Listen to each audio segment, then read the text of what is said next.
আসসালামু আলাইকুম। সবাই কেমন আছেন? আশা করি সবাই ভালো আছেন। আলহামদুলিল্লাহ আমিও ভালো আছি। তো আজকে কই মাছ ভুনা করব। তার জন্য কই মাছগুলো খুব সুন্দরভাবে আমি ধুয়ে কেটে নিয়েছি। এখন ভাজি করব। তো আমি হলুদ আর লবণ সুন্দর করে মাখিয়ে তারপর ভাজিটা করে নিচ্ছি। এই তো দেখুন দেখতে দেখতে কিন্তু মাছটা আমার ভাজি হয়ে গেছে। এখন মাছটা আমি ভুনা করে নেব। তার জন্য আমি পেঁয়াজ, টমেটো আর কাঁচামরিচ, ধনিয়া পাতা কেটে নিয়েছি।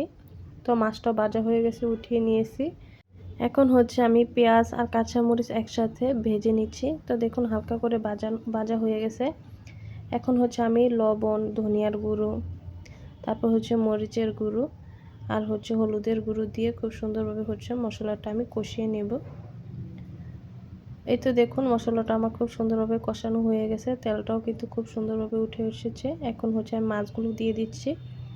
তো এইভাবে মাছ দিয়ে টমেটো দিয়ে কিন্তু কই মাছ ভুনা করলে খুবই ভালো লাগে, খেতে কিন্তু খুবই মজা। অবশ্যই আপনারা খাবেন। তো আপনারা কে কে কই মাছ পছন্দ করেন অবশ্যই কিন্তু জানাবেন।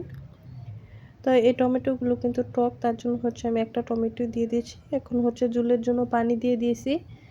এখন কিছুক্ষণ আমি রান্না করে নেব। তো এভাবে রান্না করলে কিন্তু খেতে খুবই মজা। এই তো দেখুন দেখতে দেখতে কিন্তু আমার কই মাছটাও রান্না হয়ে গেছে। এখন আমি ধনিয়া পাতা দিয়ে নামিয়ে ফেলেছি।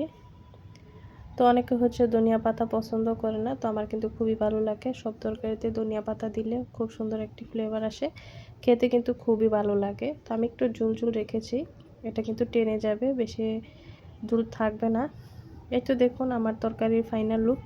এই তরকারিটা খেতে কিন্তু খুবই মজা হয়েছে। অবশ্যই কিন্তু আপনারা এইভাবে কই মাছ ভুনা করে খাবেন, দেখবেন খুবই ভালো লাগবে।